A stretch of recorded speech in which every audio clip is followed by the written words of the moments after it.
en les interviewant au fil de leur création. Donc à chaque fois qu'ils montent une pièce, que ce soit un metteur en scène ou un comédien, on se rencontre derrière une caméra et on discute un petit peu de ce qui se passe à ce moment-là.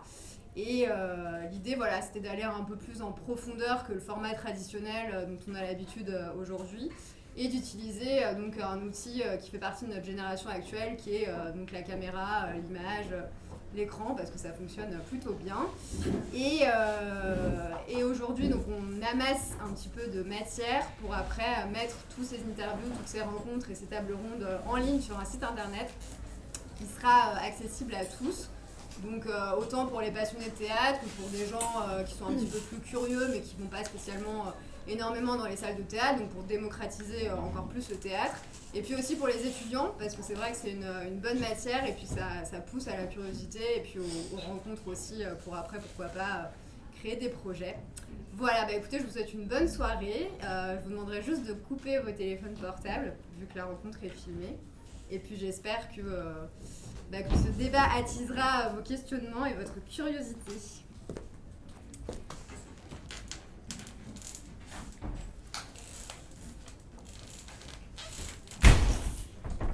Tu me dis quand c'est bon. Quand c'est bon pour toi, c'est bon. Net.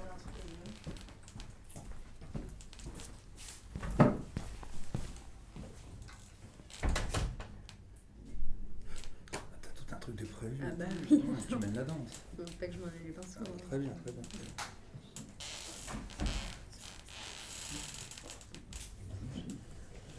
Avec deux Alexis en plus.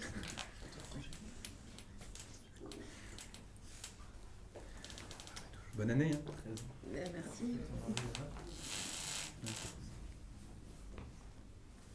C'est bon. Alors avec nous ce soir, donc, nous avons 3 jeunes comédiens, puisque c'est une table ronde donc, qui est autour de la question de la nouvelle génération de comédiens. Donc 3 jeunes comédiens au profil et au parcours assez différents, mais qui ont une passion commune évidemment, celle de mener chaque soir sur une scène de théâtre une double vie en se réinventant. Donc j'ai le plaisir d'accueillir Alexis Rib, bonsoir. Lionel Ingelzer, bonsoir. Et Alexis Moncorget, bonsoir. Bonsoir. Alexis Moncorget, on va parler un petit peu des prémices qui vous ont donné envie de faire du théâtre. Alors j'imagine que vous avez dû en partie être influencé par la présence de votre grand-père Jean Gabin, monstre de cinéma, mais disons que cette ombre est peut-être à double tranchant, parce que quelque part peut-être qu'on vous attend un petit peu plus au tournant. Hormis ça, qu'est-ce qui vous a donné envie de monter sur un plateau de théâtre ? C'est très bizarre parce que moi je viens d'un milieu, en fait mes parents sont éleveurs de chevaux, hein, donc j'ai grandi en Normandie. Et oui, l'ancêtre, mon aïeul, on en parlait, je savais qui c'était, à travers ses films, à l'époque c'était des VHS. Hein. Mais depuis tout petit, j'ai voulu faire ce métier. Donc j'avais pas de cours de théâtre, j'étais à la communale, on avait la même maîtresse du CP jusqu'au CM2. Donc il n'y avait pas de cours de théâtre, il y avait un truc de fin d'année à l'école, c'était vraiment une petite fête, salle des fêtes. Mais déjà j'étais là, je faisais des spectacles, il y avait une envie de faire des choses.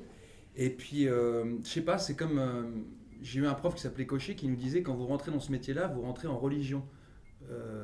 Parce que toute votre vie, tout sera vraiment fait pour ce métier-là, tout est taxé en tout cas, on devient une sorte de moine quoi. En tout cas, il y a un appel. Voilà, il y a l'appel. Et comme une femme va rentrer au Carmel ou un mec va rentrer chez les trappistes, il est appelé par Dieu. Je sais pas, moi je me suis senti toujours appelé par la scène.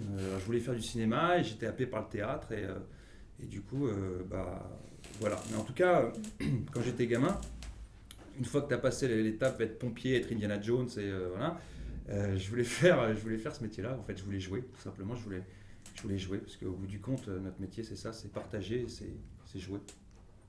Alexis Rib, vous aussi, vous avez grandi dans un univers très proche du théâtre avec votre père, donc, qui est à la fois metteur en scène, comédien, auteur de théâtre et qui dirige le théâtre du Rond-Point.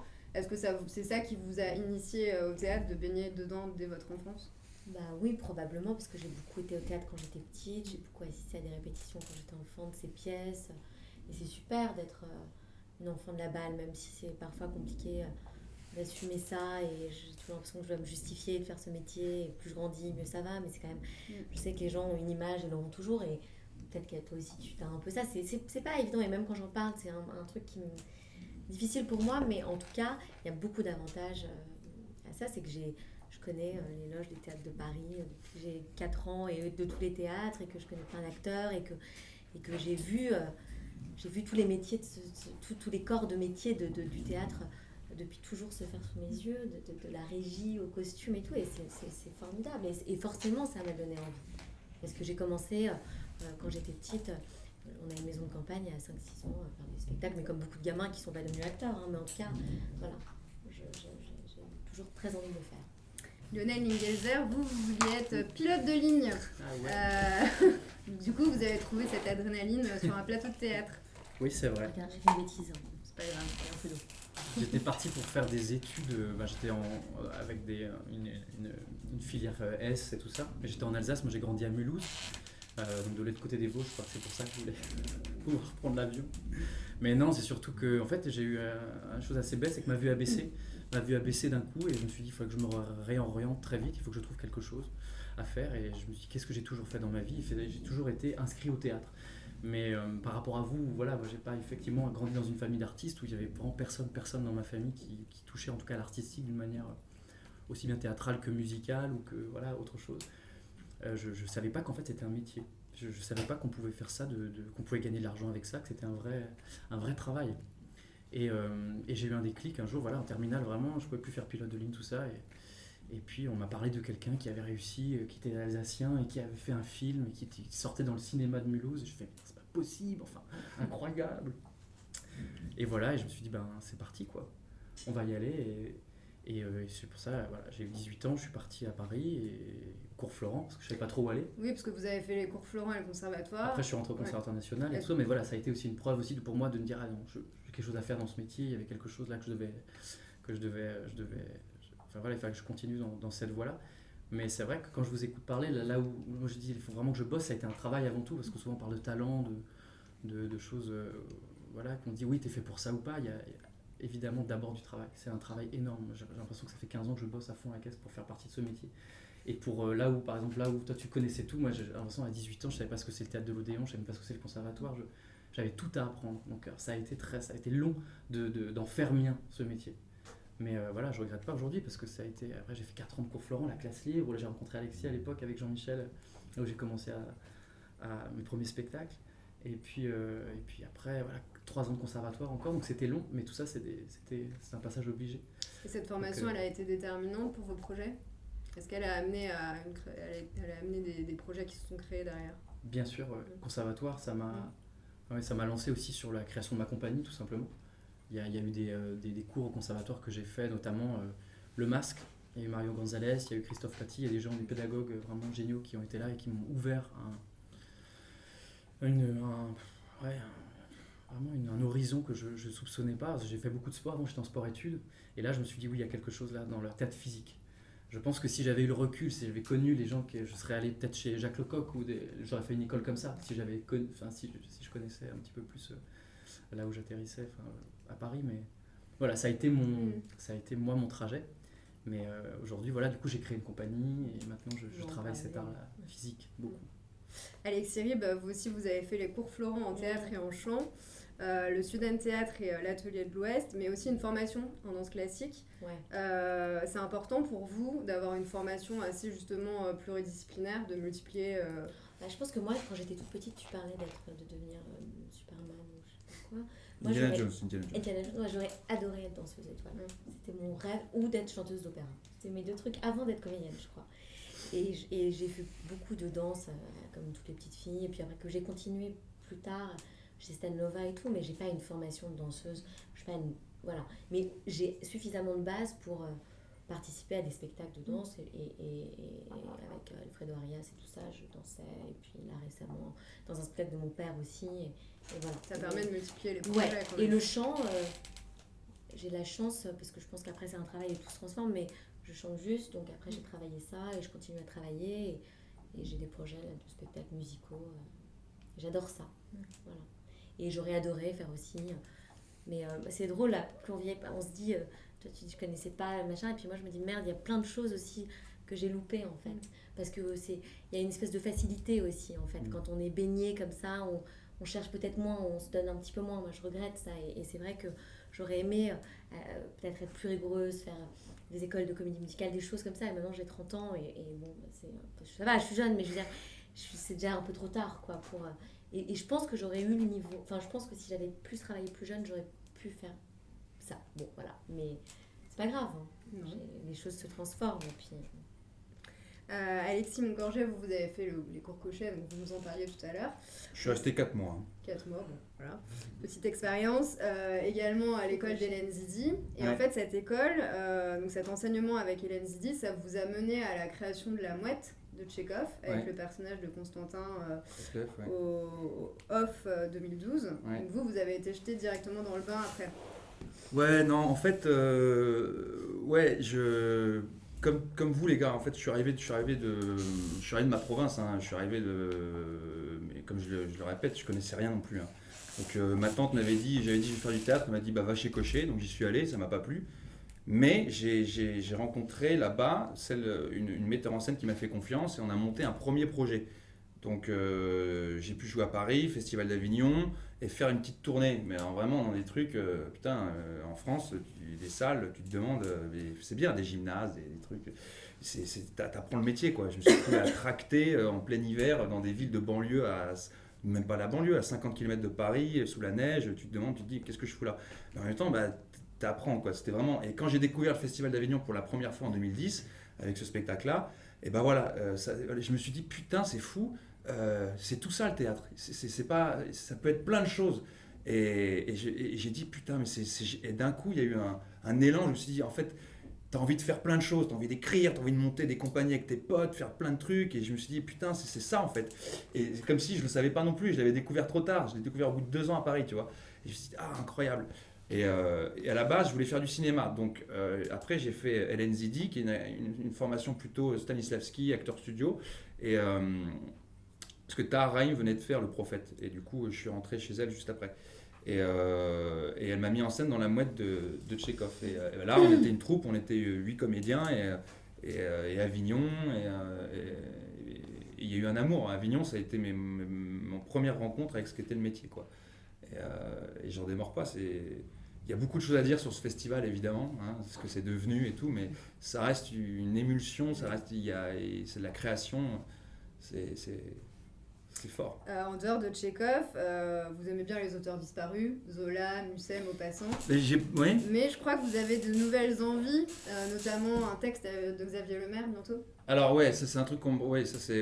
Alors en fait, j'allais, on me proposait des trucs, hein, parce que j'ai pas eu le choix dès le début. J'allais où on me proposait du boulot et c'était effectivement des auteurs classiques.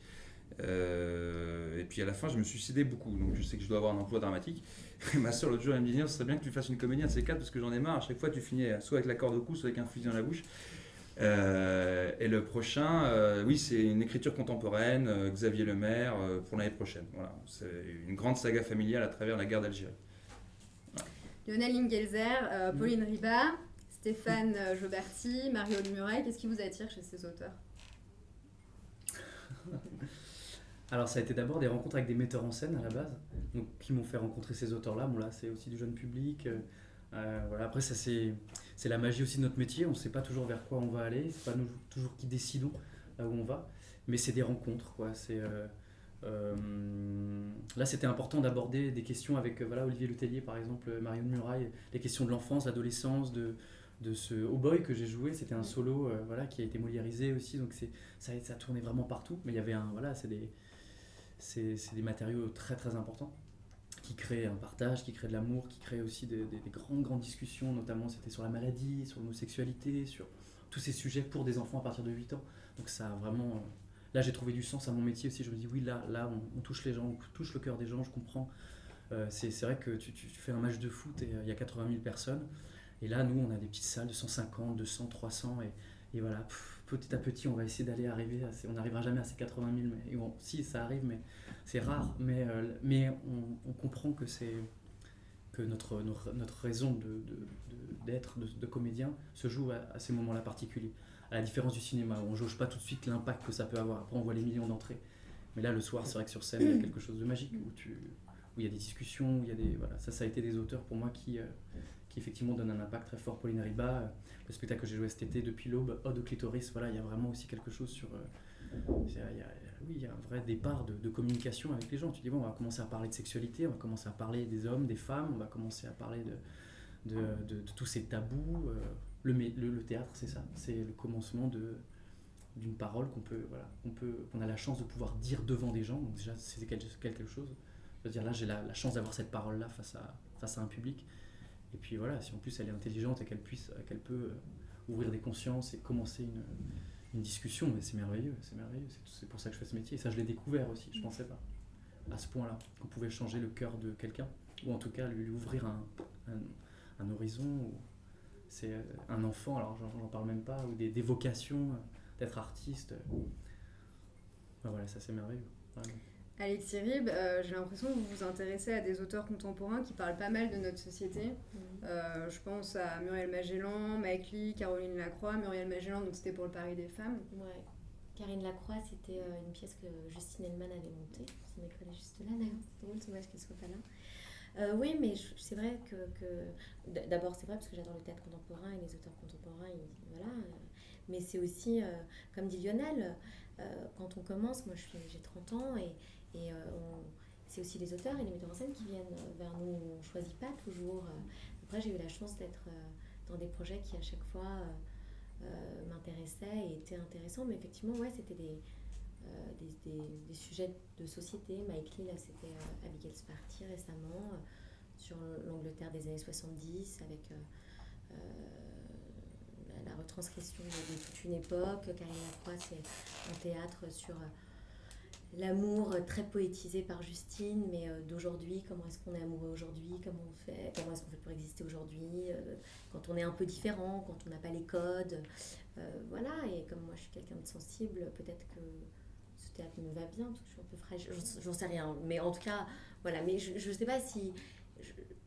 moi, je crois que j'aime beaucoup de choses en fait. J'ai pas... non, mais je veux dire, c'est vrai, tout d'un coup... on rencontre quelqu'un et puis au départ et puis les choses se font, les rencontres, il y a moi j'ai joué des pièces, à un moment je savais pas trop ce que je faisais là et puis il y a une scène qui fait sens et qui me donne envie de la défendre et voilà, mais j'ai pas encore, j'ai pas choisi, j'ai pas cette chance là encore, je peux pas choisir mes projets, je suis pas très célèbre, voilà, mais en tout cas j'ai fait des choses aujourd'hui que j'aime et que je défends depuis que je fais ce métier. En tout cas, on peut dire que vous pétillez de manière générale dans tous les rôles que vous interprétez, souvent des rôles très féminins, avec beaucoup de délicatesse, beaucoup de justesse, mais aussi parfois un côté un petit peu burlesque et comique. Donc je pense à Sally Grant qui est plutôt cérébrale dans The Servant, Angela, une belle plante ingénue assez sensuelle dans Abigail's Party, et puis aussi par exemple El Tigre qui est une comédie musicale avec un personnage plus déjanté. Vous le disiez, vous aimez passer d'un registre à un autre. Ah ouais. Ça vous plaît? J'ai adoré faire El Tigre avec Alfredo Arias. C'était une pièce qui a pas rencontré un succès énorme. Enfin, c'était complètement surréaliste, complètement dingue. Je jouais la fille d'Ariel Dombal, une nana mais formidable, mais vraiment j'ai adoré travailler avec elle. C'était un projet complètement délirant. Je jouais sa fille, elle jouait Lana Turner. C'était vraiment fou. Et Alfredo, ça a été assez compliqué d'ailleurs de travailler avec lui parce que c'est pas évident de travailler avec Alfredo Arias. Et moi, il a vraiment été dur avec moi. Ça a été difficile pour moi. Mais c'est le premier qui m'a, tout d'un coup, qui a un peu... les gens m'ont vue différente parce que je jouais un personnage complètement dingue. Je crachais tous les soirs sur scène. C'était complètement surréaliste. J'ai adoré faire ça, quoi. Et après, Sally Grant, c'était la jolie anglaise, distinguée. C'était un rôle un tout petit peu moins intéressant pour une actrice, mais qui voilà. Enfin, c'était pas un rôle de femme. J'ai essayé... ça a été très compliqué pour moi de la défendre. Parce que c'était quand même, dans les années 50, les femmes avaient un rôle un peu secondaire. Donc j'ai fait ce que je pouvais, mais voilà. Mais c'est vrai que j'aime bien aller vers l'absurde. J'aime bien aller vers la folie. Je trouve ça intéressant quand tout d'un coup, on casse notre image, quoi, ou ce que les gens peuvent croire de ce qu'on est. Et j'aime bien, je trouve ça... Et Angela, le dernier rôle, là, c'était formidable. C'était vraiment l'infirmière... comme ça sur les papiers, très très débiles, blondinettes, comme ça, et puis en fait très touchante, et puis finalement forte et probablement la plus intelligente parce que c'est elle qui à la fin de la pièce sauve, sauve la pièce, sans en dire plus. Alexis, vous plongez souvent au cœur des ténèbres, vous aimez bien vous mettre à nu. Dans Amok, donc c'est votre dernière création de Stéphane Zweig, vous êtes dans un investissement total, presque dans un état de transe, comme ces fumeurs en Malaisie, donc ce sentiment justement qui s'appelle l'Amok. Un petit peu pareil dans La Mouette, parce qu'il s'agit d'un personnage qui incarne à la fois la perte artistique, mais aussi il y a cette idée qu'il est un petit peu passé à côté de sa vie par amour. À la fin, ouais. C'est important pour vous, cette notion d'investissement total? D'engagement, émotionnel, c'est avec ma coach Hélène Zidi qui m'a amené vers La Mouette, c'était très important. Tréplev, ça a été un rôle, ça a été un cadeau, quoi. Je sais pas. C'est important dans le travail d'être avec des gens. La confiance entre un acteur, on est des choses très fragiles, hein, c'est con à dire, mais de pouvoir se libérer, travailler avec un metteur en scène avec laquelle tu puisses avoir confiance, qui te donne la main et qui puisse t'emmener vers des horizons dans lesquels tu pensais pas pouvoir découvrir. Et quand il y a un auteur comme Tchekhov ou comme Zweig, ce sont des textes tellement denses dans lesquels on peut vraiment se balader, c'est encore mieux, évidemment. Mais l'importance du metteur en scène, c'est aussi ça, quelqu'un avec lequel tu puisses vraiment tendre la main et se dégager. Et moi, j'ai travaillé qu'avec des femmes pour l'instant, et je ne sais pas si c'est anodin ou pas, si c'est une coïncidence ou pas, mais j'ai un très bon rapport avec les metteurs en scène avec lesquels j'ai travaillé. J'ai besoin du coup de me sentir en confiance et de pouvoir défricher toujours, encore. J'aime les prises de risques. Amok, c'était une prise de risque. C'était pas simple, on n'allait pas dans la facilité. Histoire d'un mec fou qui en déperdition, dépressif, alcoolique, qui va d'un coup rencontrer une femme qui va le subjuguer. Un coup de bambou, en 1 heure, il va balancer sa vie et tout donner pour la retrouver, lui sauver la vie. Avec le corps en plus qui joue énormément. C'est une pièce très physique où il y a toute une partie chorégraphiée. Je ne savais pas danser, moi je savais pas. On a travaillé pendant 3 mois avec un chorégraphe. C'était aussi une prise de risque. Oui, je pense que moi ce qui me botte dans ce qu'on fait aussi, c'est de se dire aller au-delà de ce qu'on sait faire, de ce qu'on peut faire. J'aime pas l'état de facilité, j'aime pas j'ai toujours besoin d'avoir une carotte quoi, pour y aller quoi. L'engagement, oui, j'aime ça. Lionel Ingelzer, vous fondez tellement, avec tellement d'intensité en fait dans vos personnages que c'en est bluffant, mais c'en est même troublant. Je repense donc au Chien, la nuit et au couteau de Mayenbourg, où vous multipliez les personnages et vous embarquez vraiment dans un univers cauchemardesque, ou encore dans Price, donc la dernière pièce dans laquelle vous avez joué, un personnage un peu plus sanguin et très dynamique, qui est relativement hanté par le désir de vivre et de partir, de s'émanciper de son quotidien. On parlera donc de votre travail autour du masque un petit peu plus tard, mais j'ai l'impression que vous travaillez beaucoup dans une métamorphose autour du corps. Est-ce que c'est par le corps que vous passez justement pour rentrer dans un état complètement différent? Ouais, je pense que la source, le corps est très important, vraiment. C'était là où mes muscles, ils ont retrouvé aussi l'appétit qu'ils avaient en sport-études, je crois, et que j'avais besoin de retrouver. Alors, bien sûr, le texte, c'est juste ce qui vient après ressortir, quoi. Je surfe un peu là-dessus. Mais le corps, c'était évident. Et puis après, physiquement, on parlait de métamorphose, et c'est juste... moi, je me souviens, le premier jour où je suis arrivé à Paris, mon premier cours Florent, on était 40 dans la salle, tout le monde était avec ce mec, finalement, qui nous dit en face, de toute façon, bienvenue, mais le métier n'a pas besoin de vous, il y a déjà trop de monde, et surtout les petits mignons, là, et tout ça. Et j'étais là, j'avais 18 ans, je me sentais vraiment le petit mignon, dont il y avait 15 millions de petits mignons comme moi. Je me suis dit, mais comment je vais faire? Et après, tout le monde a gueulé en sortant du cours. Ouais, comment il peut nous dire ça? Enfin, c'est pas possible, et tout arrive, tu payes 300 balles en plus. Et intérieurement, je me suis dit, non, en fait, le métier, il a vraiment besoin de moi. Mais je me suis dit, pas prétentieusement, mais je me suis dit, non, ça a été un vrai moteur encore aujourd'hui de me dire, on a chacun notre singularité, et comment moi je vais arriver à trouver tout ça. Je sais que le corps et la métamorphose, justement, pour quitter ce petit mignon, ça a été un vrai... ça a été vraiment en fait un moteur, une vraie force. Donc la transformation évidemment physique, moi j'adore me transformer, j'adore changer ma voix, alors maintenant j'essaie d'épurer aussi ce travail-là, de beaucoup plus le déposer en moi, parce qu'après c'était des personnages, tout ça, et qu'aujourd'hui c'est pas les personnages, ça part souvent dans un théâtre un peu ringard. Donc j'essaye aussi de voir où ça peut se déposer, et puis de me rapprocher de moi. Price, il y a eu le chien, la nuit et le couteau, ça c'est vrai que il y a 10 personnages, parce qu'il c'est joué par 3 acteurs, donc on a des masques et tout ça, donc ça c'est déjà un travail assez performatif, et moi j'adore ça. Et on est caché. Et là c'est vrai que ça me fait presque peur, souvent quand j'enlève le masque de nouveau, parce que j'ai travaillé pendant des années avec ma compagnie sur ça, et d'un coup de revenir aussi à moi-même, de me faire confiance, de dire que non, même sans l'artifice, voilà, ou même au cinéma, quoi, j'ai un peu tourné aussi des petites choses, et du coup de dire non, je peux me faire confiance aussi, j'ai pas besoin de mettre des couches, mais ça se dépose. C'est vrai que ça se dépose, mais la métamorphose, elle est hyper importante. C'est ça qui me fait bander aussi, franchement. C'est ça qui me donne envie de continuer à me dépasser, à dépasser aussi le corps qu'on a, ce qu'on projette, ce qu'on donne à voir. C'est souvent, c'est difficile aussi. Souvent, le cinéma, c'est ça. Tu ressembles à ça et on te met dans ça. Et toi, tu te trouves tellement plus infini, tellement plus fou, tellement plus... Voilà, mais c'est un autre monde, le cinéma. Donc au théâtre, on a cette liberté, cette folie on peut aller loin. Là, je fais un chien à un moment donné, dans le chien, la nuit, le couteau, justement. Enfin, je suis nu comme ça, et c'est... Mais quel bonheur de pouvoir aussi se dire, oui, je peux faire ça, je peux jouer un chien, je peux jouer un vieillard, je peux jouer... Ou l'art se rebelle, qui a 17 ans, voilà, j'en ai 33.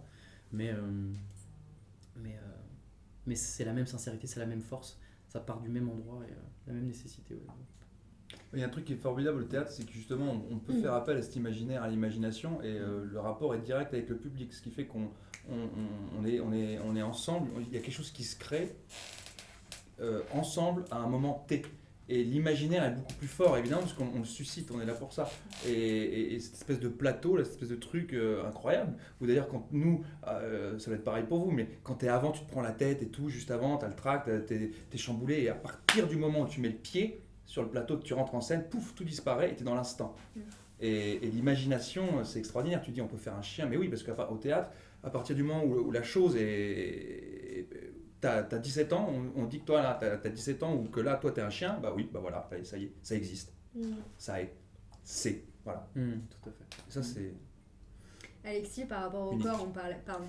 Ah non, c'est bon, j'ai terminé. On parlait de la danse tout à l'heure. Vous avez aussi un rapport important à votre corps parce qu'il y a toujours un positionnement, une attitude chez vous qu'on remarque. Alors ça, je m'en rends absolument pas. Est-ce que justement, passer par le corps pour vous, c'est aussi un autre langage? Évidemment, le langage un petit peu plus de la pensée qu'on exprime sans passer par les mots. Notamment là, pour la pièce de Mike Lee, j'ai fait un gros travail corporel pour Angela. Et d'ailleurs, elle ne le sait pas parce que je l'ai invitée, je lui aurais dit. Je me suis énormément inspirée d'Ariel. Parce qu'Ariel, elle marche avec des talons, des compensés comme ça, puis elle avance comme ça, elle ondule un petit peu, mais c'est très délicat, très petit, et j'ai essayé et ça m'a vachement aidée pour le rôle d'Angela. Mais du mimétisme, du coup, tu as travaillé un peu un petit de ce que je me souvenais d'elle, après évidemment avec du moi, mais voilà, et ça m'a beaucoup aidée, et puis même comme ce personnage était très fragile, très sensible, toujours un peu à côté, pas très bien dans ses baskets, elle tombait un petit peu, elle était voilà. Et ça, c'est vrai que je suis partie, j'ai eu du mal à trouver ce personnage, et c'est le corps qui m'a aidée à rencontrer cette fille. Vous, Alexis, comment vous avez fait pour atteindre l'état de transe dans Amok? C'est des couches et des couches et des couches. C'est déjà, tu te remplis d'un monde, parce que ça se passe en 1912. Enfin, ça travaille avec le metteur en scène, de discussion énormément, à la table d'abord, puis au fur et à mesure, tu te remplis de ce monde-là, donc tu lis énormément. C'est ça que j'adore aussi quand tu commences un projet, c'est de te remplir d'un nouveau monde, tu vois, là c'était en 1912 dans les colonies en Malaisie, donc j'ai lu plein de nouvelles, les 4 marins hollandais, tout ça, qui racontaient l'histoire de ces expatriés, donc déjà, et puis après c'est beaucoup de travail, de répétition, hein, et puis on a beaucoup travaillé avec le corps, avec mes metteurs en scène également, parce que tout ça, ça se structure. C'est un mec qui au bout tout ça doit être vertébré au début parce que c'est un jeune médecin tout en réussite, et puis petit à petit il passe 5 ans au fin fond de la jungle, donc il s'affaisse, puis à un moment ça devient une bête quand la raison lâche et qu'il est pris par la passion, ça devient un monstre, et du coup tout ça se transforme. Bon, c'est du travail, c'est de la répétition. Maintenant, en fait, on oublie le chemin. C'est vrai, hein, au bout d'un moment, quand tu le joues, tu as oublié. Le travail de répétition, c'est bon, il est digéré. Et maintenant, là, j'en suis arrivé, là, je l'ai joué 300 fois en 2 ans et demi, donc c'est énorme. Et tu sais, dans une pièce, c'est comme un chenal sur la plage. Tu as des bouées pour que le bateau puisse rentrer. Bon, bah, avec le metteur en scène, on a posé des bouées, mais après, toi, tu navigues comme tu veux. Et maintenant, le but, c'est de trouver sa liberté. Et on a oublié les répétitions, tout ça est digéré. Parce que ça peut être dur. Donc tu te laisses aller, quoi. C'est vrai. Oui, parce que il faut rapidement créer des connexions avec son personnage quand on décide en 3 mois tout seul de monter un tel projet. Oui, bien sûr, mais ça c'est notre boulot, c'est notre popote, c'est le potager. Tu te sers oh là là, je ne saurais même plus te dire. Mais oui, ça a été un travail dur. Et au bout d'un moment, même moi, quand j'ai joué là, que j'avais qu'une date de relâche tous les jours, il y a un moment, j'étais dans un tel état de fatigue en fait que je savais plus si mon cerveau, je savais plus si c'était moi qui pensais ou si c'était le personnage qui pensait ou si c'était. Il y a un moment, je déconnectais avec les gens me parlaient, je savais plus. Ça allait trop vite que c'était la fatigue, ça, je pense. Mais il fallait prendre un peu de distance. Mais ça arrivait genre 3-4 jours, une semaine, on va dire. Et après, c'était reparti. Après, il faut se faire confiance. Le travail est là, le travail est digéré, il faut se faire confiance. Et est-ce que cette aventure en solitaire, ça vous a donné des envies de troupe? Bah, la prochaine, le maire, on est 12. Donc, oui. Puis il y a des envies aussi de tout seul. Puis il y a des envies. Mais ouais, mais moi, comme je pense à Boudou, toi aussi, avec ta compagnie, tu as créé ta compagnie et tout, on marche à l'instinct. Moi, je marche à l'envie. Si d'un coup j'ai envie d'aller je marche au coup de cœur. Là, on me propose le maire, j'ai adoré, j'ai dit oui. On me propose des trucs, j'aime pas, j'ai dit non, j'ai pas envie de m'emmerder avec des trucs que j'ai pas envie de faire. Et puis s'il y a rien qui me plaît, j'irai servir des cafés et puis c'est tout, quoi.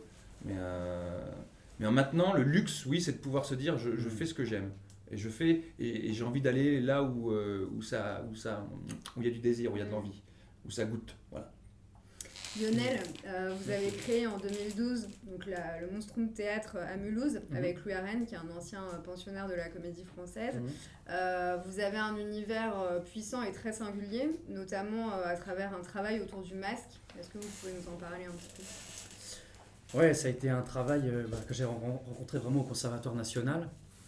C'est là où j'ai compris en fait c'est pas nous qui allons tout réinventer, mais qu'il y avait déjà une histoire aussi derrière et que nous, avec nos questionnements et tout, c'est nous qui allons peut-être continuer un peu cette histoire, sans prétention, mais de dire que voilà, peut-être que là, cette question du masque est tellement décriée, ou en tout cas qui est souvent assimilée à quelque chose de très poussiéreux, comme la commedia dell'arte et tout ça, parce qu'on a les images très fortes quand on dit masque, et on essaye aujourd'hui de plus trop en parler, parce que souvent les directeurs de salle ou les programmateurs font du masque et tout ça. Et c'est vrai que nous, on a tellement flashé sur ce truc-là, c'était notre raison d'être pédagogiquement, ça a été pour moi une rencontre incroyable. Donc, et après, j'ai eu la chance, après le conservatoire, tout de suite de rencontrer Omar Porras, qui était pour moi à l'époque, il y a 10 ans maintenant, il était le spécialiste de ça, en tout cas de ce qui se faisait aujourd'hui, qui a travaillé aussi avec Arène Mouchkine, Grotowski et tout ça. Et je dis oui, il y a une lignée, et comment on continue, nous, à réinterroger cette chose-là. Alors, il y a eu 2 raisons pour lesquelles donc, j'ai créé cette compagnie, pour continuer effectivement ce travail qui m'avait tellement séduit, où je me suis dit là, il faut qu'on continue dans la matière, mais plus moderne, qu'on questionne cette chose-là qui est ancestrale, qui est même préhistorique, je dirais, les premiers masques. C'est super quand on commence à se poser la question du rituel, de pourquoi on faisait ça en rapport avec les dieux. Pour en parler des heures, là, parce que c'est mon truc. Donc, mais déjà de me dire pourquoi c'est encore là aujourd'hui, pourquoi ça me touche tellement, c'est que je suis pas un ringard. Donc il y a quelque chose quand même, je suis en 2018, mais il y a forcément quelque chose qui parle. Et les gens, ça les questionne beaucoup, surtout comme tu dis, tu enlèves le masque d'un coup, tu dis tu vois un jeune homme et tout ça, alors que j'ai joué un vieillard. Parce que c'est comme une seconde peau. Oui, il y a une seconde peau. On a trouvé une matière médicale qui a la couleur aussi de la peau, donc ça c'est super, par rapport déjà à l'effet visuel, et que nous on appelle étrangement poétique, qui crée des fois vraiment un trouble, on ne sait plus si c'est vraiment nous ou pas. Donc matière médicale, c'est une prothèse, qui s'appelle le podiaflux, bref, qu'on peut chauffer à l'infini, qu'on peut remodeler donc sur les masques qu'on a fait, sur les masques en terre, donc si on t'a moulé ton visage, voilà. Donc ça c'est déjà, donc on a des masques pleins là, que tu as vu cet été dans Le Chien, la Nuit et le Couteau de Mayenbourg. Donc voilà, ça c'était la première raison déjà de continuer cet héritage aussi, de vous questionner. C'est tous ces gens-là, Mouchkine, tout ça, ils ont tous fait ce travail-là, c'est qu'il y a quelque chose. Lecoq, voilà. Et la deuxième raison, c'est aussi une question d'envie et d'engagement, de me dire, voilà, si je ne suis pas désiré, si on ne m'appelle pas, moi j'attends pas que le boulot arrive. Je crée ma propre entreprise avec des gens que j'aime, avec des gens qui ont envie un vrai laboratoire surtout, quoi, voilà, de recherche. Et donc je suis rentré sur mes terres natales, finalement j'ai repris l'avion, le TGV. Il y a les corails avant. Et j'ai eu la chance, voilà, de tourner avec Eomar et avec le Oh Boy à la scène nationale là-bas, qui a tout de suite vu l'enfant du pays qui revient. Je me suis dit qu'il y avait de l'engouement et que c'était là qu'il fallait que je crée ma maison. Donc là, depuis quelques temps, donc on est artiste associé à la scène nationale de Mulhouse et c'est avec eux qu'on fait tous les projets. Donc c'est aussi une assise pour moi, une reconnaissance de là-bas. Et je reviens vers finalement les gens, ça c'est important. Donc, et l'envie de créer son propre travail, son propre laboratoire, cet endroit de recherche vraiment privilégié. Et en même temps de questionner cet art ancestral qui est le masque et que les gens aussi aujourd'hui on est avide de représenter, quoi, de re-questionner au goût du jour. C'est pas quelque chose de vieux et poussiéreux, mais quelque chose de moderne et transcendantal. Il y a quelque chose de magique, poétique, vers un théâtre enchanté. Aujourd'hui, moi j'aime beaucoup, et c'est notre réseau, il y a beaucoup de gens qui font du travail de collectif, d'écriture de plateau, voilà, avec très peu de conscience effectivement de l'espace, ou en tout cas même des costumes. Ça, je sais que chez nous c'est très important. Voilà, c'est une réponse aussi à ça. J'aime aussi le voir. Ce que je fais avec Price, c'est ça, c'est du plateau. C'est pour ça que je me nourris chez d'autres metteurs en scène, j'ai la chance de pouvoir le faire. Mais chez nous, on re-questionne vraiment quelque chose d'art total, quoi, avec quelque chose de très visuel, très esthétique, avec un engagement du corps et de transformation. Donc, c'est arrivé sans que je vraiment. Enfin voilà, c'est arrivé comme ça. C'est la vie qui a décidé que cette compagnie devait naître. Comment ça s'appelle ? Le Moonstrom Théâtre. Les monstres. En alsacien. En alsacien pour de vrai? Ouais, on dit Moonstrumpf. Ouais. D'accord. Ouais. Voilà, on aurait appris un mot d'alsacien. Voilà. Alexis, vous êtes plus un électron libre. Alors vous travaillez parfois avec les mêmes comédiens, je pense à Maxime Daboville ou des metteurs en scène comme Thierry Harcourt, mais vous tenez à votre liberté quand même. Bah, évidemment. Oui, non, mais vous n'êtes pas dans une mais... compagnie. Vous avez pas des besoins mais de moi j'aimerais. compagnie, Si, mais j'aimerais bien, moi, là, tout d'un coup. Après, je vais dire à Lionel, si t'as besoin d'une comédienne pour mon. Je ferai une audition. Voilà. Mais si, bien sûr, mais après, c'est ce que tu dis, c'est la vie tout d'un coup qui décide, les rencontres. Moi, je suis vachement admirative. Et c'est vrai que là, cette année, je travaille moins, l'année prochaine, j'ai des projets. Et c'est vrai que les gens très souvent me disent, mais monte tes projets, fais des trucs. Je trouve que d'abord, il faut savoir le faire. Moi, je ne sais pas forcément le faire. Il faut être entouré. Il faut sortir peut-être de structures aussi, d'écoles comme ça, nationales, ou en tout cas, où on a un vrai réseau de gens de sa génération qui ont le même désir et tout, parce que c'est pas si évident. Après, Thierry, c'est parce qu'il m'aime beaucoup et que voilà, et on a fait 2 projets à la suite. Maxime, on a travaillé 2 fois aussi ensemble et c'était des hasards. Mais moi, je suis curieuse de tout, quoi. Du subventionné, je trouve que dans le théâtre privé, il y a aussi des choses formidables, des jeunes auteurs vachement talentueux aujourd'hui. Donc voilà, oui, je suis un électronique, mais je vais aussi où on m'appelle et après, je fais des choix. Mais voilà, je censure rien. Oui. Je parlais donc de Maxime Daboville. En 2015, il y a eu un Molière du comédien du théâtre privé, donc pour The Servante, de Robin Mogam, où la mise en scène était faite par Thierry Harcourt, et vous étiez à ses côtés dans ce spectacle, qui a aussi reçu le prix Beaumarchais du public et le prix Laurent Terzieff de la critique. Est-ce que ça a amené des retombées? Est-ce que ça a changé quelque chose dans les opportunités? C'est très compliqué. Alors encore une fois, c'est un spectacle on l'a joué sur 2 ans, on l'a joué 350 fois. Ça a été énorme, on l'a beaucoup joué. On l'a joué aux Poches, après on l'a joué aux Tournées, on l'a rejoué aux Poches, après on l'a joué au Studio des Champs-Élysées pendant 3 mois. C'était formidable, mais ce métier est assez absurde, et je pense que, là je parle pour Maxime, mais je le vois régulièrement, c'est un ami. Il a eu une Molière du meilleur acteur à 33 ans, il avait des monstres en face de lui. C'est un acteur qui continue et qui joue, mais même pour lui, par exemple, le cinéma ne lui a pas du tout ouvert les portes. Il n'a pas passé de casting, beaucoup de casting l'année dernière et l'année d'avant grâce aux Molières. Il bosse, Maxime, là, il était avec les jumeaux, un Goldoni l'année prochaine. Mais je veux dire, c'est pas non plus... c'est étrange, quoi, comme tout d'un coup, c'est pas parce qu'on fait partie d'un succès, voilà. Moi, je pense que le rôle... c'est injuste aussi, ce métier, parfois, le rôle... Parce que c'est deux pièces de Thierry Harcourt, mais dans scène par lui. Le rôle d'Angela a été pour moi... Alors, la pièce n'a pas très bien fonctionné. On l'a joué 4 mois, ça a été compliqué. mais a été vachement plus porteur pour moi, enrichissante. Et les gens m'ont beaucoup plus vue que dans le rôle de Sally Grant, qui était un rôle, et c'est une pièce que j'ai adorée parce que c'est une troupe, c'est des gens, les acteurs, Adrien Melin, Maxime Laboville, la petite Roxane Brett, c'est dans toute ma vie que je continue à voir et que j'aime profondément. Donc pour ça, je chéris ce projet. Après, c'était un rôle joli, mais c'était un rôle d'une jeune femme qui était amoureuse, qui était très jolie, très distinguée, qui parlait bien, qui portait bien. C'était pas pour une comédienne, je pouvais pas explorer et aller à fond.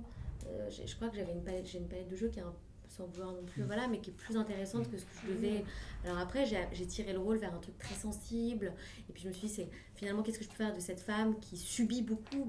Non, elle décide à la fin de le quitter et de le laisser dans sa merde avec ce majordome qui va prendre le dessus sur lui et de pas assister à la déchéance de l'homme qu'elle aime et de partir. Alors je me suis dit, voilà, c'est comme ça que je rends fort ce personnage. Je la rends pas aliénée, juste une femme de... Mais c'était... Voilà, donc il y a beaucoup de gens qui m'ont vue et c'était chouette. Et puis tous les gens qui disaient, elle travaille avec son père beaucoup et tout d'un coup, voilà, j'étais ailleurs et dans un autre univers. Voilà. Donc c'était formidable, mais ça m'a pas apporté plus que ça. Enfin, je sais pas si à un moment donné... je sais pas, c'est des rencontres, quoi. Tout d'un coup, il y a quelqu'un qui... C'est tellement difficile ce métier, je trouve. Tellement injuste aussi. Moi, je rencontre tellement de comédiens, mais tellement talentueux dans des stages que j'ai faits et tout, mais qui ne travaillent pas je comprends pas comment c'est possible. Enfin, il faut se battre, quoi, tout le temps. Mais tout le temps. Et je crois que c'est aussi pour ça que ça nous plaît, parce que rien n'est acquis, donc on a la force de ça, je pense aussi, quoi. Il y a des moments c'est difficile, c'est vrai. Putain, qu'est-ce que c'est dur. Mais voilà, il y a des moments aussi où on arrête de dire que c'est difficile, parce que c'est vrai que c'est un mot qui peut nous tirer vers le bas, et que c'est aussi notre sève, quoi. C'est ça qui nous tire vers l'avant, on ne sait pas quoi est fait demain, il y a cette intermittence aussi qui est là, et heureusement qu'elle est là, c'est vrai.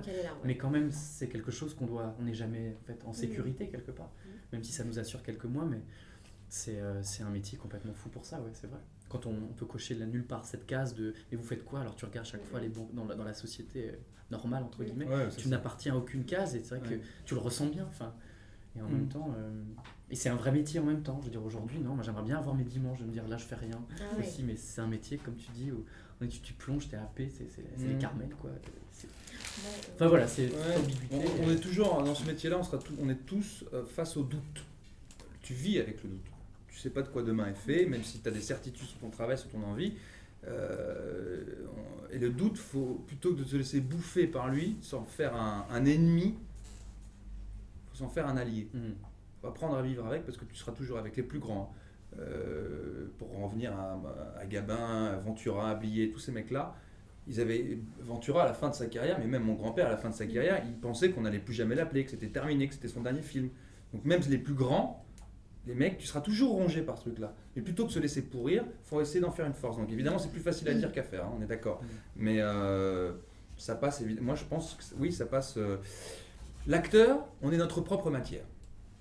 L'acteur est sa propre matière, on travaille avec ce qu'on a, avec ce qu'on est. Donc il y a un moment où si tu te perds trop, tu es ce que tu renvoies. Et c'est important d'aller se renourrir, se ressourcer ailleurs. C'est pour ça que c'est important d'avoir des passions, quelles qu'elles soient. Soit le voyage, moi c'est la gastronomie, j'adore cuisiner.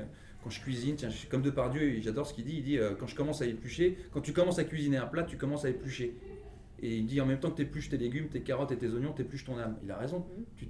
D'un coup, tu penses à autre chose. Moi, j'adore ça. Moi aussi, si tu veux, on peut monter un restaurant. Si ça marche voilà. Dans quelques années. J'adore ça. Tu montes un resto. Moi, j'adore voyager. En tout cas, c'est important que ce soit dans les littératures, dans ce que vous voulez, de pouvoir se ressourcer ailleurs. Quoi, parce que, et après, la source créatrice reviendra.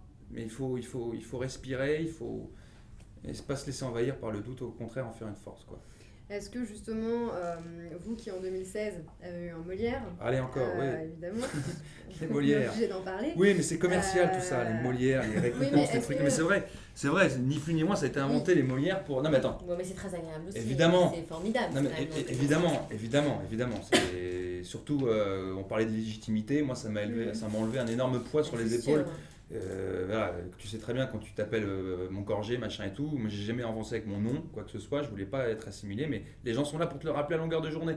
Et je crée un spectacle Amok qui marche très bien, je l'ai fait avec mes deniers, je l'ai produit, je l'ai adapté, je l'ai monté. Le premier truc que les journalistes appellent en me disant, ils me font ouais, je vais faire un article sur vous, le spectacle est formidable, j'ai adoré, on va mettre le petit-fils, on va titrer le petit-fils de Gabin. Je dis attendez, Ça fait 7 ans que je bosse dans des cafés, que je me pète le cul à pas pouvoir faire mon chemin comme les autres, et vous me le ramenez là. Je dis alors non, vous pouvez en parler, parce que je le nie pas, évidemment. Non, mais ça n'a aucun rapport. Je le nie pas, c'est magnifique, je suis très fier voilà. Mais c'est pas lui qui m'a mis, voilà. Donc là, on va parler de Zweig avant tout, et on va parler de tout ça. Et le Molière, évidemment, ça m'a permis de me sentir légitime, et honnêtement, ça m'a fait du bien, parce que ça. Mais après, c'est des choses économiques, tout ça. C'était Robert Hirsch, quand il reçoit le Molière, il dit mais quel est l'imbécile d'acteur qui croit qu'il est le meilleur acteur de l'année? Évidemment, non, personne, tu peux pas avancer comme ça. Donc, Et si ça peut ouvrir des portes après dans le système qu'on a créé. Ouais, alors, ouais. clairement, oui.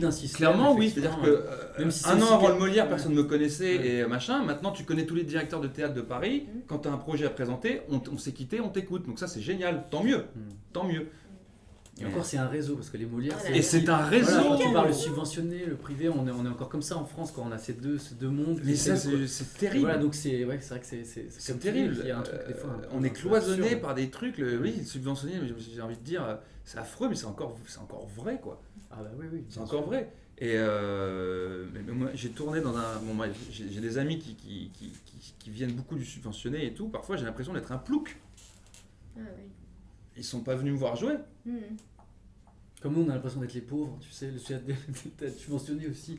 Même si des fois, ils nous disent, ah, c'est les intellos, ou je sais pas, ou ça peut être ça aussi. Mais oui, Le cette théâtre image chiant. pourrie, oui. Mais en même c'est temps, ça. il y a le théâtre privé où tu gagnes de la thune, tu sais, et puis les subventionnés, c'est vraiment. Théâtre de recherche, on va se faire chier. Ah non, il y a des. Enfin, c'est. Oui, Oui, c'est pour ça que c'est important qu'on fasse des ponts et qu'on aille voir. Ah bah, je suis bien j'adore aller d'accord, voir un ouais. peu tout.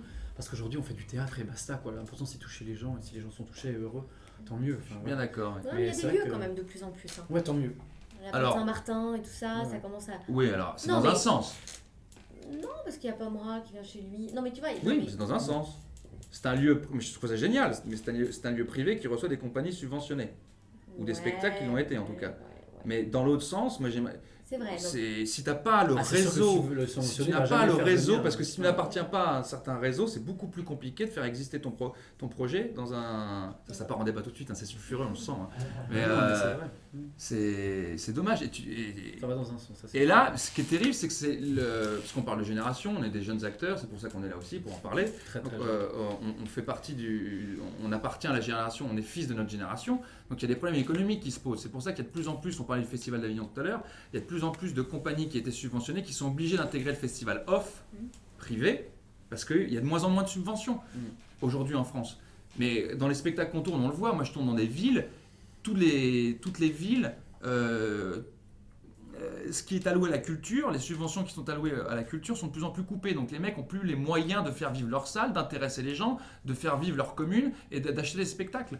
Donc tous les prix sont rabaissés. Donc c'est de plus en plus compliqué après de faire de l'argent et de monter d'autres spectacles. C'est la galère pour tout le monde, que ce soit subventionné ou privé. C'est la galère pour tout le monde. Ça y est, on y arrive. Le fric.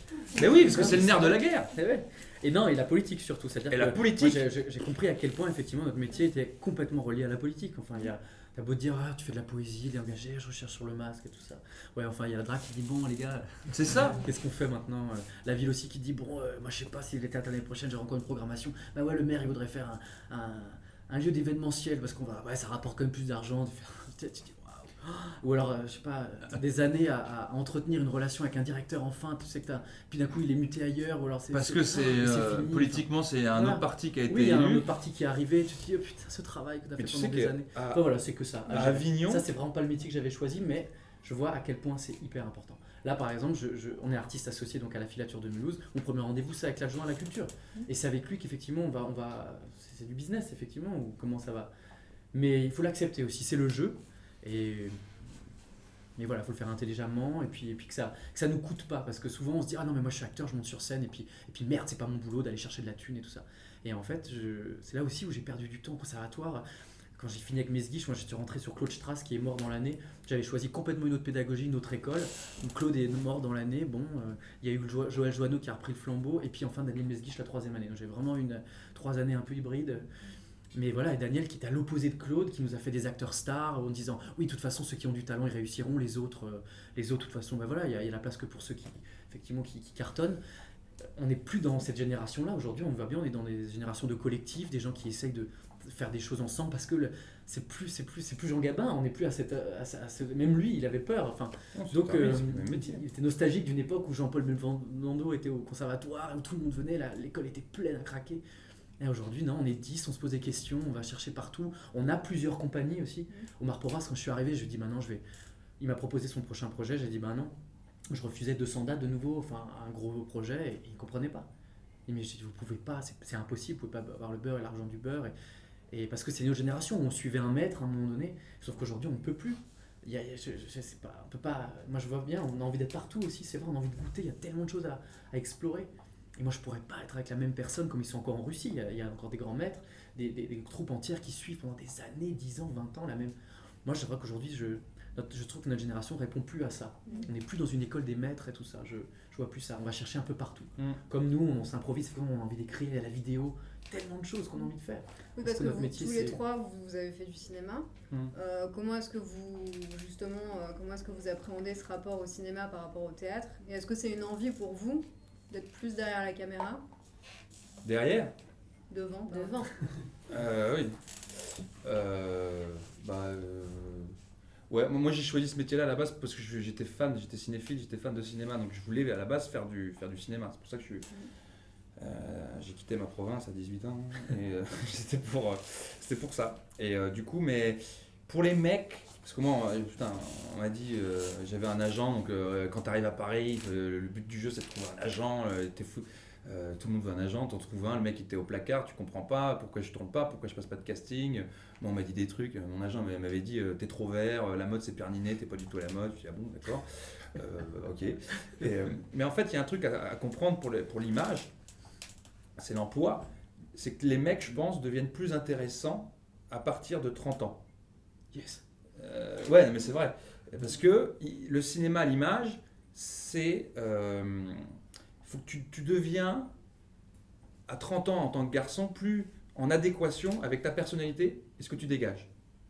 C'est pour ça que les mecs commencent plus à travailler à partir de 30, 40 ans. Parce qu'ils sont plus intéressants. À moins que tu sois comme tu disais, le jeune premier, quoi. Mais sinon... Et les femmes. Les femmes, c'est dur les femmes, c'est très difficile. Moi je respecte à fond les femmes dans ce métier-là parce qu'il y a plus de femmes qui font le métier et il y a moins de rôles pour elles, que ce soit dans le théâtre ou dans le cinéma.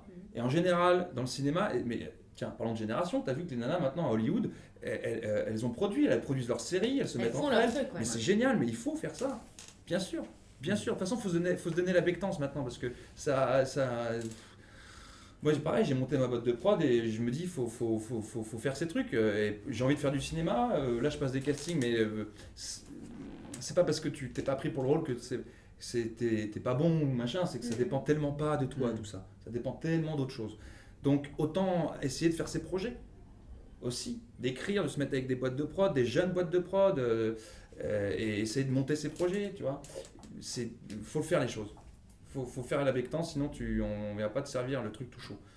Mais là je continue ce que tu dis aussi par rapport à ça, il y a tout le pendant en tant qu'acteur de gérer aussi ça. C'est vrai qu'à 30 ans on a peut-être plus de confiance, mais on joue toujours cet endroit de doute dont tu parles. C'est-à-dire que quand t'es pas pris, tu sais exactement que c'est pas toi parce qu'ils cherchent une famille, ils cherchent un profil. Ouais. Et forcément à un moment donné, il y a des endroits où en tant qu'acteur, donc tu te dis ah punaise c'est pas possible, pourquoi j'ai encore raté, ça fait 10 castings, 20 castings, tu loupes et donc tu te dis mais t'es pas fait pour ça, et tu comprends pas. Et même si tu dis bon allez c'est pas grave, c'est pas moi qui ai en jeu là-dedans, mais ça c'est aussi une gestion tous les jours de dire non la vie continue. C'est un travail. Mais ça joue aussi sur qui tu es, quoi, sur la confiance que tu as, sur des fois tu te dis mais putain en fait vraiment j'ai rien à faire là-dedans, alors que c'est ton rêve aussi. Moi j'aimerais bien faire plus d'images. C'est pourquoi aussi j'ai décidé de faire plus de théâtre, parce que là je le décide. Quelque part le théâtre je le décide, le cinéma on le décide pas. Sauf si on est effectivement très vite propulsé, Pierre, Ninet, enfin tous ces gens-là qui ont eu plus de... Enfin, Gaspard Ulliel, tous ces gens avec qui on est toujours sur les castings. Salut Gaspard. Voilà, on sait que ça va être lui, mais on y est quand même. Mais Puis un truc de moins humain au cinéma aussi, moi je trouve. De moins... C'est plus difficile, enfin quand on a fait beaucoup de théâtre, moi je trouve que les castings par exemple c'est un truc hyper compliqué. Quand une pièce de théâtre ça se monte, il y a d'abord du travail, des lectures, il y a un espèce de truc comme ça, on pourrait tout d'un coup lire une pièce là tous ensemble, et puis le cinéma t'arrives dans une salle, tu connais pas le directeur de casting, il faut être bon en 4 minutes 50 et puis après machin, il y a quelque chose qui moi en tout cas m'angoisse et m'a terrorisé et comment ça va mieux, mais pendant très longtemps quoi. Ouais. Je trouve qu'il y a un aspect comme ça, mais qui encore une fois on parle de l'argent, mais c'est ça, c'est parce que ça va très très vite. C'est parce qu'aujourd'hui, et je le répète, et c'est vrai, les castings c'est difficile, on en rate, il faut prendre sur soi à chaque fois, se dire mais non, c'est pas parce que j'étais pas bonne, c'est parce que finalement l'actrice qui va jouer ma mère elle est brune et elle pèse 92 kilos et que je peux pas être sa fille et que machin et que le truc est bidule. Mais c'est aussi parce que les directeurs de casting, ils te connaissent pas forcément parce que les productions ça va à 250 à l'heure, que les budgets c'est compliqué et que les mecs ils connaissent 100 acteurs, ils connaissent 40 filles blondes, 30 mecs comme toi, 25 mecs comme toi, et que s'ils connaissent pas Lionel ou Alexis, ils vont pas forcément avoir le temps d'aller chercher, même si l'agent va dire mais non il est super, je te jure, c'est compliqué quoi. Au théâtre il y a une relation, voilà, enfin moi c'est parce que c'est des réseaux qu'on connaît un petit peu plus, mais je trouve que le cinéma voilà. Après, c'est encore plus, le théâtre c'est réseau aussi quand même. Oui mais enfin moi je mais c'est plus artisanal, on est d'accord, bien sûr, voilà. heureusement. Le cinéma il y a un truc, puis c'est un autre objet la caméra et tout ça, c'est un autre quand même un autre métier. Enfin, c'est un autre métier. Voilà. C'est là où moi je le rejoins sur ma nécessité de faire du théâtre par exemple aujourd'hui parce que j'ai 30 ans et que maintenant j'ai aussi posé des bases très claires en tant qu'artiste de l'artiste que j'ai envie d'être, en tout cas que je vais continuer à peaufiner. Mais là où je me dis maintenant si le cinéma arrive, c'est vraiment parce que je sais que c'est pour moi, c'est quelque chose que j'ai à défendre et je vais pas, voilà, ce rêve de cinéma que j'avais il va venir voilà, je vais être moins volontaire et je vais laisser arriver les projets aussi. S'ils sont là, c'est que ça doit être ça et que c'était moi. Pour le projet, j'ai beaucoup plus maintenant aussi je lâche prise aussi sur ça, c'est important. Parce que c'est vrai que tu as des rêves. Moi, j'étais de petit garçon, quoi. C'est vraiment, j'ai mis longtemps à me l'avouer vraiment, que j'avais vraiment ces petits rêves d'enfant et de cinéma, d'être à l'écran parce que je vois ici vraiment le pouvoir que ça a le cinéma. Mais qu'aujourd'hui, je dis bon, allez, mais les choses que j'ai faites au cinéma, j'en suis très très fier. Mais je vois qu'il y a toujours forcément un engagement. Je pourrais pas partir sur quelque chose qui aussi n'a pas de sens pour moi aujourd'hui en spectateur. Tourner pour tourner, ça n'a pas de sens parce que aussi j'ai l'âge que j'ai et que je vois bien à quel point ça a du pouvoir et quelles paroles en fait je porte même derrière devant l'écran. Donc aujourd'hui, j'adorerais rencontrer un réalisateur et dire on va parler de ce sujet. Là je fonce. Oui, là je fonce. C'est là où c'est frustrant quand tu as des castings, tu te dis putain là oui, t'aurais aimé pouvoir le faire. Punaise, cette parole, j'ai envie de partager ça et ça n'a pas marché. Mais c'est là des fois c'est un peu frustrant. Quels sont vos prochains futurs projets à tous les trois? Alors cette année pas grand chose, mais l'année prochaine je travaille avec mon père. Il y a très longtemps j'avais fait, mais pas avec Jean-Michel, avec un metteur en scène qui est mort d'ailleurs l'année dernière. On avait fait un projet autour de Roland Topor avec Reinhard Wagner qui avait qui est un compositeur qui était un grand pote de Topor et qui composait ses musiques, et sa fille Héloïse, compositeur qui est une de mes amies, extraordinaire, magnifique, et sa fille est une de mes meilleures amies et c'est une super actrice, Héloïse aussi. Et là, on assume complètement le côté Rib Wagner, père-fille, et avec un jeune acteur. D'ailleurs, on va avoir un casting l'année prochaine. Voilà. Et c'est autour de textes, mais là, je crois, de Jean-Michel aussi, et de Roland Topor, et de chant, beaucoup. Et Reynard sera sur scène. Et après, j'ai un projet au Théâtre La Bruyère, d'une pièce de Sébastien Blanc, qui est écrit avec un fils de Poiret, d'ailleurs, voilà, et qui est mise en scène par Anne Bouvier, avec Annie Gregorio et Bruno Abraham Kremer. Voilà, Annie. Et qui est une histoire d'amour. Voilà, ça c'est vraiment du joli théâtre privé. Puis après j'ai d'autres projets, mais dont un là que j'ai envie de le porter très fort sur l'homosexualité, un truc que j'adore, une pièce que j'adore avec deux jeunes comédiens, avec Gaël Giraudot et Félix Popperin. J'espère que ça se montrera.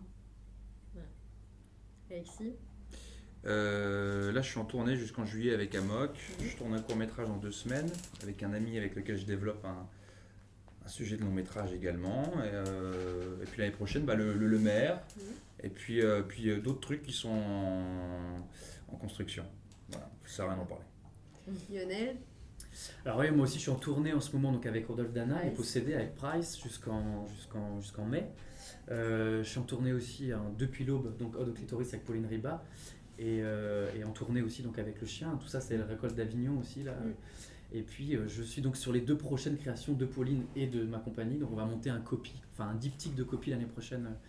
Voilà, l'homosexuel ou la difficulté de s'exprimer et les 4 jumelles, on fera un diptyque qui s'appellera 40 degrés sous zéro. Et puis Pauline qui réécrit son nouveau texte sur aussi rapport avec les hommes, les femmes, toujours son questionnement, ça s'appellera Entrailles. Voilà. D'accord. Et puis donc en tournée avec tous ces... Voilà, donc là, ça va. Et puis surtout des projets, c'est con, mais c'est important de le dire parce que on parlait de la politique tout à l'heure, et c'est vrai que quand on a une compagnie, Il y a vraiment presque moitié-moitié maintenant la création. Bon, c'est un spectacle par an, voire deux. Enfin, on en fait un tous les 2 ans, voire 3 ans. C'est long, quoi, avec les subventions, les prods. Mais à côté de ça, il y a un travail pédagogique. Moi, je suis sur le terrain en Alsace, mais comme un fou. Je pensais pas que c'est l'émission aujourd'hui de l'État. Alors, c'est beau aussi de rencontrer les jeunes, c'est vrai, les collégiens, les lycéens, faire des pratiques amateurs, des workshops. Mais moi, ça me prend un temps vraiment faramineux. Donc, je commence à envoyer les gens de la compagnie. Mais c'est pour dire que c'est... Il n'y a pas que le bling bling, tout ça. C'est vrai que j'ai tourné une super série américaine, c'est super d'un coup. C'est vrai que c'est un vrai cadeau.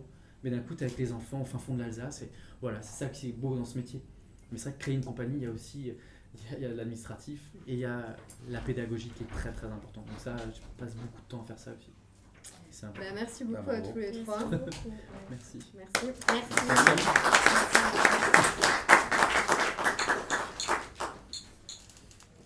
Est-ce que vous avez des petites questions? Il y a un échange. Pendant qu'ils sont encore là. Moi, j'ai pas une question, j'ai une réflexion sur ce que tu as dit sur le masque. Et comme tu as dit que c'était aujourd'hui pas une forme qui était perdue, mais je veux dire, c'est un sujet, tu te demandes aujourd'hui qu'est-ce qui est actuel dans ce sujet-là. Et c'est un truc auquel j'ai réfléchi tout le temps, parce que comme on est tout le temps accro sur nos portables, accro sur les réseaux sociaux, et je me dis qu'en fait le masque d'aujourd'hui, c'est les réseaux sociaux. Les réseaux sociaux où la vie de tout le monde, c'est pas ta vraie vie. T'as que tes meilleurs moments, tes meilleures gueules, ton meilleur filtre et tout. Et finalement, c'est un masque que tu montres aux autres, et c'est pas vraiment toi. Et voilà, je veux savoir ce que tu en pensais. Est-ce que vous avez déjà réfléchi à ça ou pas? Bon, on va faire une résidence d'une semaine, on va Et tout voilà. dessus. Merci. Non, c'est une réflexion, oui, bien sûr, on en a parlé après. Oui, c'est... Parce que c'est quand même partout, quoi. Tu le vois partout. Ouais, c'est vrai. Après, c'est plus d'une volonté pour nous parce qu'on est quand même encore dans la matière concrète. Ouais. On veut vraiment travailler cette matière qui, au contact de la matière, ton corps se transforme aussi. Il y a quelque chose de ça. Hein. Quand je parlais d'ancestral, la peau de bête aussi qu'on mettait, ou ce cuir finalement qui est resté chez la Commedia dell'arte.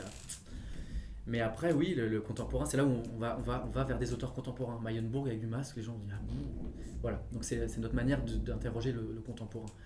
Mais oui, c'est une réflexion qui est très juste. Même l'écran, l'interface, voilà, qui nous protège aussi du monde qui crée, c'est très juste. Ouais. On va, ouais. On continue à se poser ces questions. C'est juste. Est-ce que l'un de vous est tenté par l'écriture de sa propre partition à jouer? Produire un texte, le mettre en scène, jouer? Comment dire, un solo? Ouais, pas nécessairement, mais écrire une forme et du coup,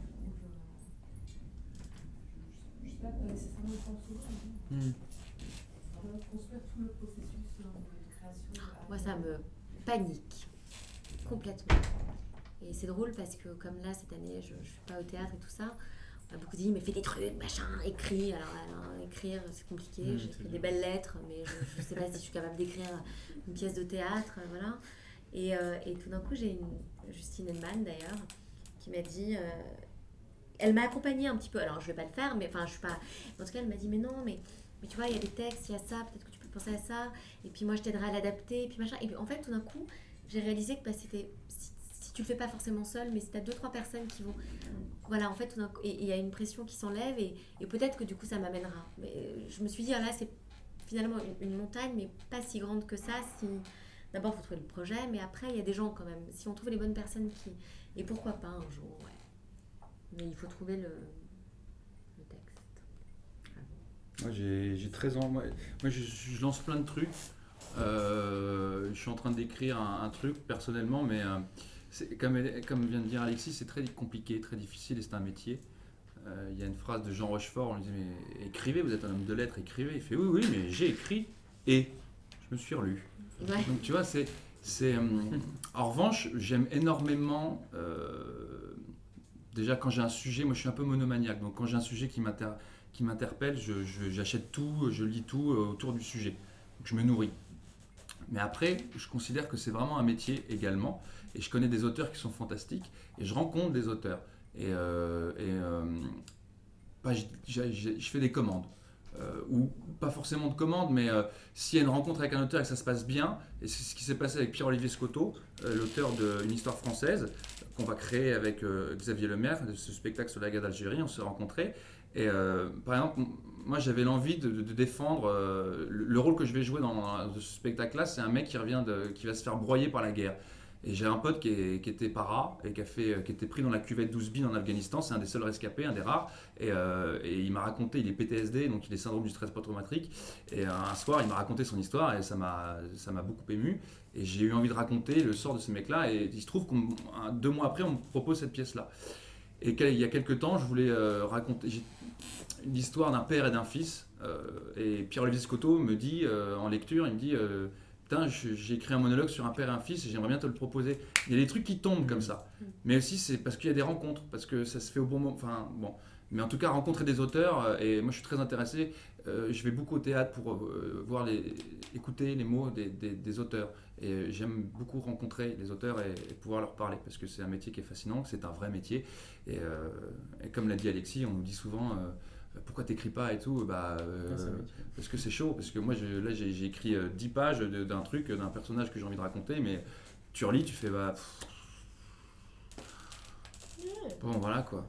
Oui, je demande ça parce que du coup aussi, je sens beaucoup de gourmandise et d'appétit quand vous parlez tous les trois. Et du coup, comme la métaphore culinaire, j'étais passée par là Ah ouais. au cours de la soirée. Voilà, je suis Ah bah ouais. de dévorer, de construire, quelque chose d'assez débordant aussi dans vos activités et cette façon de prendre à bras le corps le phénomène théâtral aussi. Ouais. Bah alors, moi j'adore cuisiner pour mes amis, partager un bon repas. Donc je m'y entraîne, mais quand j'ai envie de haute couture, je paye l'addition. je laisse faire ceux qui savent. C'est un plaisir aussi, bien sûr. Voilà. Mais en tout cas, ce qui est sûr, c'est que moi, je crois qu'il faut provoquer les choses aussi. Ouais. Et que moi, pendant très longtemps, j'avais peur, je me disais, je vais pas aller voir si j'aime bien un metteur en scène, puis il faut pas, puis machin. Et en fait, depuis peu, je prends mon courage à 2 mains et j'y vais. Et c'est vrai que quand on dit, c'est vrai qu'il y a toujours des connasses d'actrices qui sont toutes les soirées mondaines, les trucs et les machins, il faut pas le faire parce que c'est nul d'aller sans raison quelque part juste pour choper un truc ou un machin. Mais en même temps, c'est vrai que d'aller à des projections, de faire des trucs, tu rencontres les gens qui font partie de ton métier, tu vois les gens, tu croises des metteurs en scène. Moi, il y a pas longtemps, j'ai pas eu le casting, c'est pas grave, mais je veux dire, j'ai vu une grosse productrice de France Télévisions, je la connaissais pas, je me suis dit j'y vais, et j'ai été charmante et polie et rigolote, et je lui dis bah voilà, et puis machin, et le lendemain, j'avais un mail en me disant envoie, il y a un casting la semaine prochaine. Et j'ai passé le casting. Il faut savoir faire les choses parce que personne ne va venir nous chercher.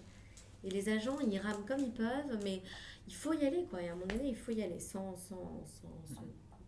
être de la prostitution. Perdre son âme. Perdre son âme, mais voilà, il faut. Et puis ça fait plaisir aux gens aussi. Il faut que ça se fasse plaisir à toi aussi. Il faut que ça se fasse plaisir. Et puis il y a des metteurs en scène qui sont très flattés et très contents d'avoir des acteurs qui leur disent, il faut pas avoir peur, quoi. Parce que c'est tellement difficile, moi je trouve, de faire partie de ce métier. Vraiment, quoi. Vraiment. Et il faut se battre et c'est dur, mais il faut y aller. Voilà.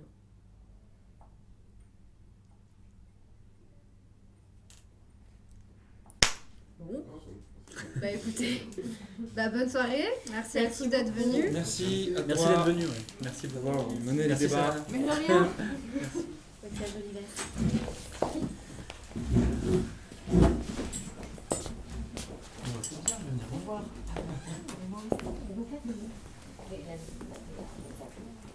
Pas mal, ouais. Non, là, je suis tourné surtout là. Reste en banlieue, là. Demain, je joue à Ivry, ici, le Pilot. Je joue à la Scène nationale des prix, comme ça. Mais sinon, non, là, c'est fini la banlieue. On était au TVG, là, pendant 3 semaines. Et demain, banlieue, toujours. Là, je pars à la oh, c'est cool, ouais, c'est chouette. C'est des jeunes semaines, il y a moins de boulot, du coup. Tout ce côté à la fête, à côté, donc il y a tout en même temps. Les gens s'arrachent les cheveux et tout, c'est du planning. C'est pas toujours comme ça. Tu récoltes. Ouais, mais oui, bien sûr. Ouais. Et moi aussi, à Montréal, du coup, c'est en tournée là. C'est plus. Là, je suis en tournée. C'est loin aussi. Ouais. Non, Saint-Germain-en-Laye. C'est Ouais, ça me fait envie de. Ah ouais, c'est grave. Mais à Avignon D'accord. Avignon l'année prochaine. cette année là, ouais. Ah super, je termine à Avignon. Là. Ah bah super. Voilà, moi c'était à Avignon, je suis à 14h45. D'accord. Au roi René, chez Zidi. Ouais. Voilà. Faut que ça reparte encore. Quoi. Non, Non non, pour finir. Ah, pour finir. Ouais. Je l'ai lancé là-bas, je finis là. Ah, bien joué. Ouais. Bah, il y a forcément plein de programmateurs qui vont venir. Oui. Tu Bah. as trouvé un doublon Non. Non. Non, non, non. Oui, c'est annoncé comme ça, c'est vraiment. Ah ouais. Moi, je le verrai à Avignon. Moi aussi. Bah, avec plaisir, ouais, vous me direz. Ah oui, ça donne envie. Oui, faut que tu fais quoi. Ouais, ok. À bientôt. Salut Alexis, avec Ouais. plaisir. Ouais. Salut. Ouais, à très vite. Hein. Salut. Oui, Ah, aussi, aussi, je suis ravi. cette rencontre. Ouais, ouais. Très chouette. Chouette aussi. Très cool. J'ai hâte de te voir sur scène.